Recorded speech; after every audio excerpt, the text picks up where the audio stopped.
आज का video start करते हैं। विद्युत चुंबकीय तरंग का ऑब्जेक्टिव क्वेश्चन आंसर। तो चलिए फ्रेंड्स, फर्स्ट क्वेश्चन देखते हैं। फर्स्ट क्वेश्चन है, किसों के लिए गान दैर्ध्य का मान अधिकतम होता है? तो वो जो अधिकतम होता है वो होता है रेडियो इंजन में। इसका राइट आंसर हो जाता है ऑप्शन ए। चलिए नेक्स्ट क्वेश्चन है, इनमें से किसका तरंग दैर्ध्य न्यूनतम है? जो तरंग दैर्ध्य है किसका न्यूनतम होता है? तो वो होता है वाई किरण का। जो वाई किरण है उसका तरंग दैर्ध्य सबसे न्यूनतम होता है। तो इसका राइट आंसर हो जाएगा ऑप्शन बी। चलिए नेक्स्ट क्वेश्चन है, माइक्रोग्राफ का आवृत्ति परास है। जो माइक्रोग्राफ जब से सूक्ष्म होता है, माइक्रोग्राफ का आवृत्ति परास है वो होता है 3×10⁻11 से लेकर 3×10⁸ के 18 के बीच। इसका राइट आंसर हो जाता है ऑप्शन डी। चलिए नेक्स्ट क्वेश्चन है, लाल रंग का तरंग दैर्ध्य परास होता है। जो मीटर में बताना है इसको, लाल रंग का तरंग दैर्ध्य परास होता है तो वो होता है 6.2×10⁻⁻7 से लेके 7.5×10⁻⁻7। तो इसका राइट आंसर हो जाता है ऑप्शन ए। चलिए नेक्स्ट क्वेश्चन है, हरा रंग का तरंग परास बताना है। अब इसमें हरा रंग का, लाल रंग का तो आप लोग देख लिए, अब इसमें बताना है हरा रंग का तरंग दैर्ध्य परास होता है वो भी मीटर में। तो हरा रंग के लिए हो जाता है 5×10⁻⁻7 से लेके 5.7×10⁻⁻7। इसका राइट आंसर हो जाता है ऑप्शन सी। चलिए नेक्स्ट क्वेश्चन है, विद्युत चुंबकत्व के नियमानुसार प्रकाश की निर्वात में चाल सभी जड़त्वीय निर्देश तंत्रों में होती है। तो वो होती है सामान्य, सभी निर्देशों में सामान्य होती है। तो इसका राइट आंसर हो जाएगा ऑप्शन ए। चलिए नेक्स्ट क्वेश्चन है, मैक्सवेल समीकरण 4 नियमों को निरूपित करता है। इनमें मैक्सवेल एम्पीयर नियम संबंधित है। देखिए मैक्सवेल ने जो दिए थे 4 नियम दिए थे, उसमें से आप लोग को इनके एम्पीयर नियम को संबंधित करना है। तो एम्पीयर नियम होता है चुंबकीय फ्लक्स परिवर्तन की दर को कुल धारा से। जो इसका राइट आंसर हो जाता है ऑप्शन ए। चलिए नेक्स्ट क्वेश्चन है, विस्थापन धारा का मात्रक है। विस्थापन धारा का मात्रक होता है एम्पीयर। इसका राइट आंसर हो जाता है ऑप्शन ए, जिसे हम लोग ए से सूचित करते हैं।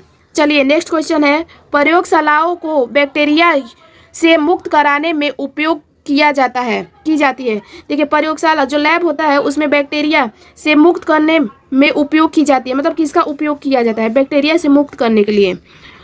तो वो किया जाता है अल्ट्रा वायलेट किरण का। इसका राइट आंसर हो जाएगा ऑप्शन ए। चलिए नेक्स्ट क्वेश्चन है, विद्युत चुंबकीय तरंग में विद्युतीय एवं चुंबकीय क्षेत्र के बीच कालांतर होता है। तो उसका कालांतर होता है 0। इसका राइट आंसर हो जाएगा ऑप्शन ए। चलिए नेक्स्ट क्वेश्चन है, अवरक्त किरणें इन क्षेत्रों के मध्य स्थित है। अवरक्त किरणें जो होती है वो सूक्ष्म तरंगों एवं दृश्य प्रकाश के बीच होती है। इसका राइट आंसर हो जाएगा ऑप्शन बी। चलिए नेक्स्ट क्वेश्चन है, निम्न में से किसकी तरंग लंबाई न्यूनतम होती है? इसमें पूछा जाए जो तरंग होता है वो लंबाई न्यूनतम किसका सबसे न्यूनतम होता है लंबाई में? तो वो होता है गामा किरण का। इसका राइट आंसर हो जाएगा ऑप्शन सी। चलिए नेक्स्ट क्वेश्चन है, विद्युत चुंबकीय क्षेत्र में ऊर्जा घनत्व U हो तो इसका हो जाएगा U μE²। इसका राइट आंसर हो जाता है ऑप्शन ए। चलिए नेक्स्ट क्वेश्चन है, विद्युत चुंबकीय तरंग में विद्युत ऊर्जा VE तथा चुंबकीय ऊर्जा UB है तो ये हो जाता है UE बराबर होगा UB के।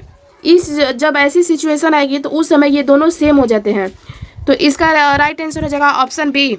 चलिए नेक्स्ट क्वेश्चन है, विद्युत चुंबकीय तरंग के संचरण की दिशा है। जो विद्युत चुंबकीय तरंग है उसकी संचरण की दिशा द्विध्रुव के केंद्र से 100 सेमी की दूरी पर समांतर। इसका राइट आंसर हो जाता है ऑप्शन ए। चलिए नेक्स्ट क्वेश्चन है, चुंबकीय क्षेत्र और जिसे हम लोग बी से डिनोट करते हैं, चुंबकीय क्षेत्र तथा विद्युत क्षेत्र के अनुपात का मात्रक होता है। देखिए दोनों का अनुपात हो जाएगा तो अनुपात के मतलब कि B/E का मात्रक होता है। तो इसका मात्रक होता है सेकेंड मीटर इनवर्स। इसका राइट आंसर हो जाएगा ऑप्शन बी। चलिए नेक्स्ट क्वेश्चन है, निम्नांकित में किसे महत्तम वेधक क्षमता होती है? जो सबसे मतलब उच्च इसमें पूछा जा रहा है, वेधन क्षमता किसकी होती है? तो वो हो जाता है गामा किरण का, वाई किरण का होता है।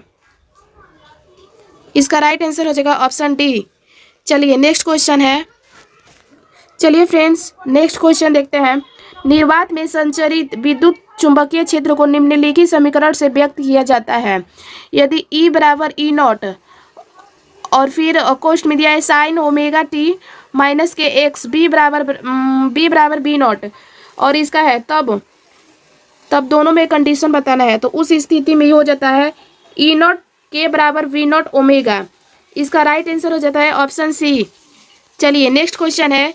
एक्स किरण की आवृत्ति परास को सही है, जो एक्स किरण का पूछा जा रहा है तो वो हो जाता है 3 × 10 की पावर 18 से लेकर 3 × 10 की पावर 16 के बीच।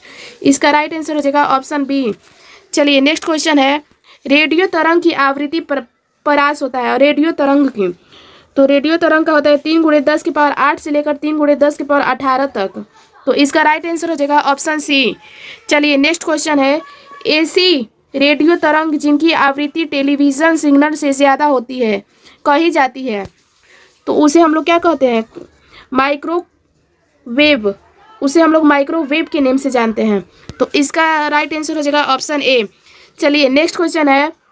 बहुमूल्य नंगों जो पत्थर होता है की पहचान में कौन सहायक होती है? सॉरी, इसमें पूछा जा रहा है बहुमूल्य नगो जो मतलब कि जैसे पत्थर, आप लोग एग्जाम्पल में लिखिए जो हीरा भी एक पत्थर है, तो वैसे महंगे पत्थर को हम लोग किसकी सहायता से पहचान कर सकते हैं? तो वो हो जाता है एक्स रे, मतलब एक्स किरण से हम लोग उसका पहचान कर सकते हैं। तो इसका राइट आंसर हो जाएगा ऑप्शन सी। चलिए नेक्स्ट क्वेश्चन है। गामा किरणों की आवृत्ति परास हर्ट्ज में हो, इसमें हर्ट्ज में पूछा जा रहा है। तो गामा किरण का हो जाएगा 3 × 10 की पावर 21 से लेकर 3 × 10 की पावर 18। तो इसका राइट आंसर हो जाता है ऑप्शन ए। चलिए नेक्स्ट क्वेश्चन है। विद्युत चुंबकीय तरंगों की उत्पत्ति इनके द्वारा होती है। तो विद्युत चुंबकीय तरंग की प्रकृति किसके द्वारा होती है? तो वो होती है एक त्वरित आवेश के द्वारा। तो इसका राइट आंसर हो जाता है ऑप्शन ए।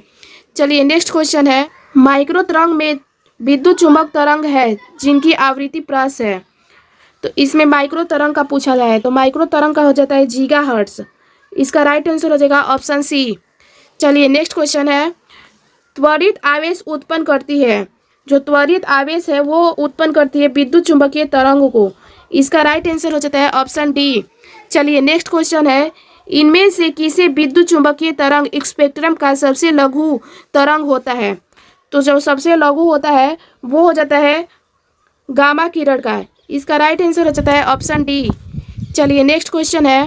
विद्युत चुंबकीय तरंग होता है, जो विद्युत चुंबकीय तरंग होता है वो होता है अनुप्रस्थ तरंग।